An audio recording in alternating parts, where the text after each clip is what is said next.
Ano po mas prefer nyo? Wigo manual transmission or Espresso na manual? Gusto ko kasi bilhan parents ko and gusto nila manual talaga. So sige, everything in between, shoutout sa'yo. Tara, sagutin natin.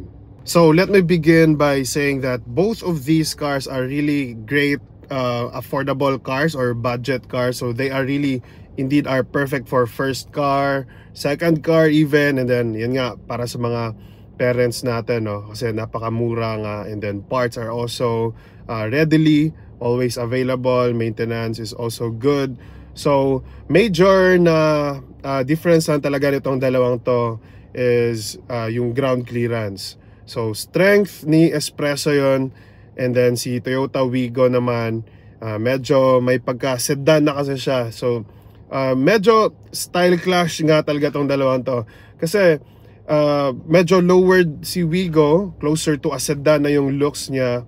So para sa akin medyo mas maganda siya setupan, na parang as a car guy talaga, no. So ang astig pa nun manual. So yun, on the other hand, si Espresso naman is mataas yung ground clearance, and then perfect din siya for, ayun nga, malulubak na daan, and then pwede mo rin siyang dalhin for camping, yung light trailing lang, yung mga adventures. So pang urban si Wigo, and then medyo mas harabas si Espresso. Mas lamang din ng konti si Toyota Wigo in terms of features, and then yung interior niya rin, para saan mas gusto ko yung interior ni Toyota Wigo. So kung ako yung tatanungin, mahirap kasi ground clearance is important, pero if it's not the issue talaga, or more on urban driving lang, and then car guy feels, I think I'll go for Toyota Wigo. Sa setup ako, palit ako ng gulong, ganon. Sige, but si Espresso din maganda ring setupan, maganda rin siyang i-build for more on camping eh. So medyo mahirap, it's up to you kung alin dito yung mas prefer nyo.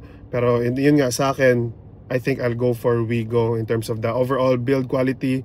Mas better din siya, yung bakal, and then yung ano nga, yung infotainment screen, interior, mas gusto ko yung kay Wigo. So actually I did a full in-depth comparison about these two. So go ahead and check it out on my YouTube channel. Search lang yung name ko and then tong dalawang sasakyan na to. So sana nakatulong.